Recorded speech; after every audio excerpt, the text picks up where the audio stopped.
So Keith, here we are about to do an exhibition next year. You're not a band who always looked backwards. Why now? Why an exhibition?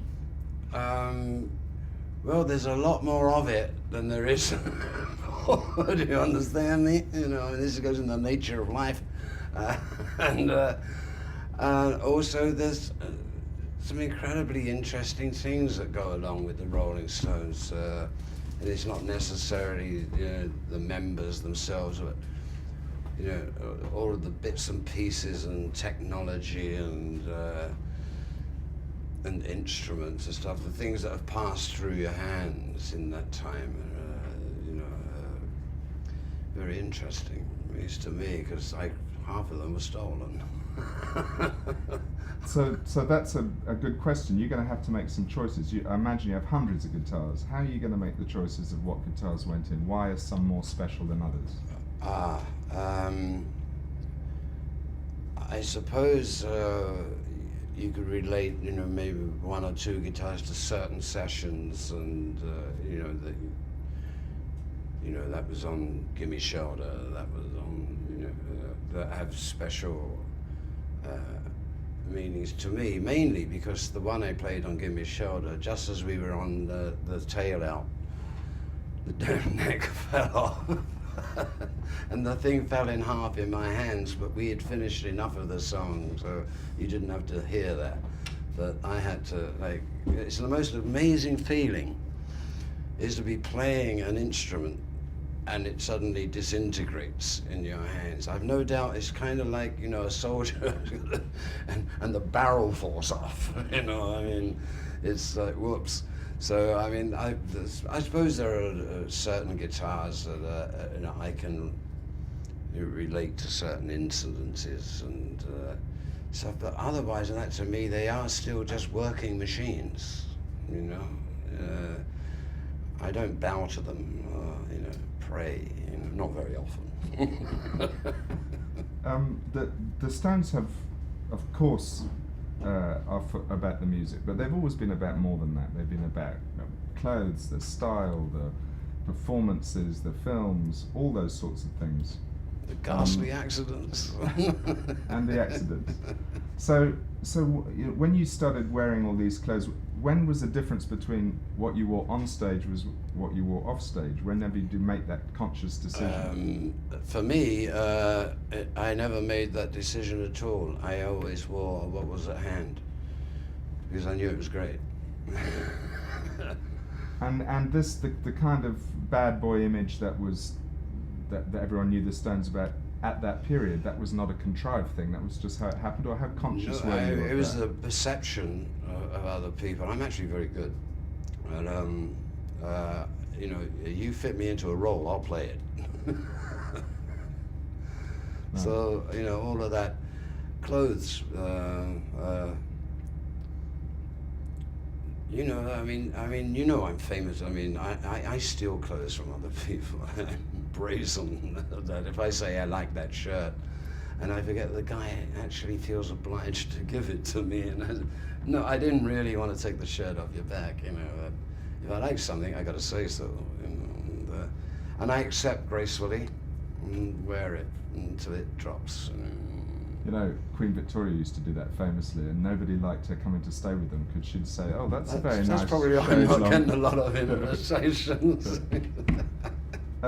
Keith, the exhibition is going to go around the world for 4 years, we hope, but it starts in London, and it starts at the Saatchi Gallery, which was right on the King's Road, just down the road from Edith Grove. What do you remember of that? Down from Mount Lurk, yeah. So what about the King's Road in those days, the King's Road nowadays? Isn't it amazing? I suppose in the deep back, it's probably something got to do with real estate and cheap shops. But why that street suddenly blossomed? Maybe it had been in the making for a long time, in the 40s, even in the 50s. But it was the more artistic, the more bohemian part of shopping, and people that had shops there.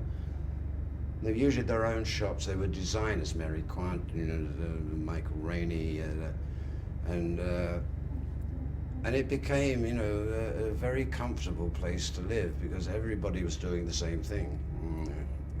And was that up at the Edith Grove end? Because the Saatchi Gallery is the smart end. Down Yeah, we were definitely Glen down. You know, what they didn't call it World's End for nothing. You know, we were perched on the edge of the globe, really. Yeah.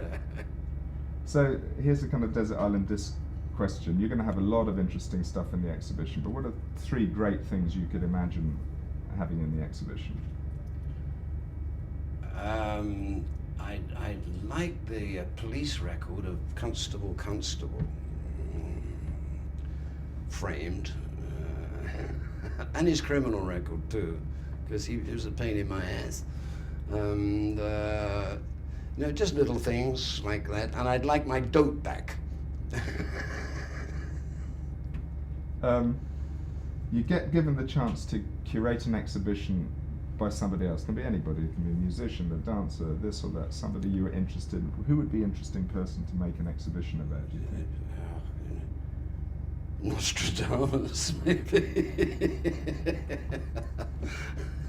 Well, he had lots of things, you know. You could say, oh, this was his blope, or this was his test tube, and that I don't know. A lot of the guys that I would put an exhibition on never possessed a thing, so it would be a very sparse sort of exhibition, you know. Are you a collector? Do you always remember? Do you keep stuff from your childhood? Photographs? Are you a hoarder yourself? No, I don't, but family does. I mean, I'm always glad when somebody else is doing it, but I'm a bit remiss on the family. At least I have been. Now it's impossible because I'm surrounded by family, and that's what happens when you evolve to my stage. The family swamps you, you know.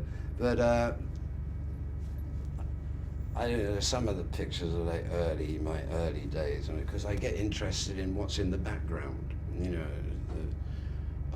There's you know, the Bovril sign and the stupid little things like that. But I think all of those things they do evoke a time and a place, and everything after all does have its time, does have its place. And mine is obviously here in this chair talking to you. Finally, some people might say when the exhibition opens, some people will say when the exhibition opens, this is it, you're retiring, you're about to leave the building.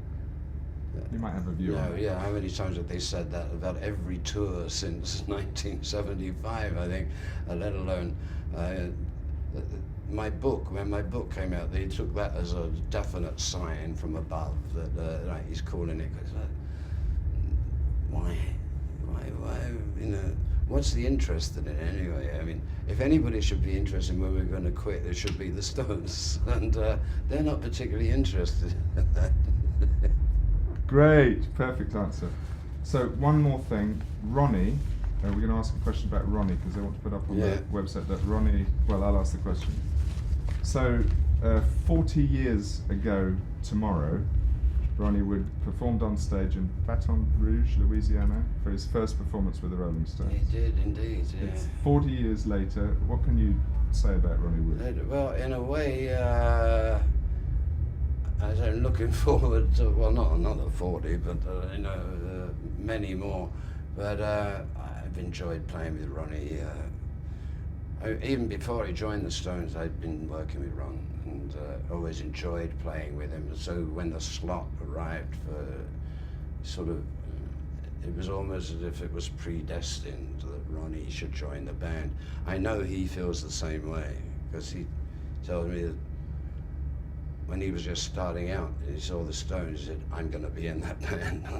And so there it is, you know. I'm doomed to work with Ronnie Wood, thank God, you know. And you've spent, you know, many years, 40 years, you know, more than half your life with this man. He's a friend of yours, yes? Oh, deep, deep friend, you know. Yeah, I don't know how deep, you know, you can go, but as deep it can go. You know, we've been through a lot of things together, and also we've constructed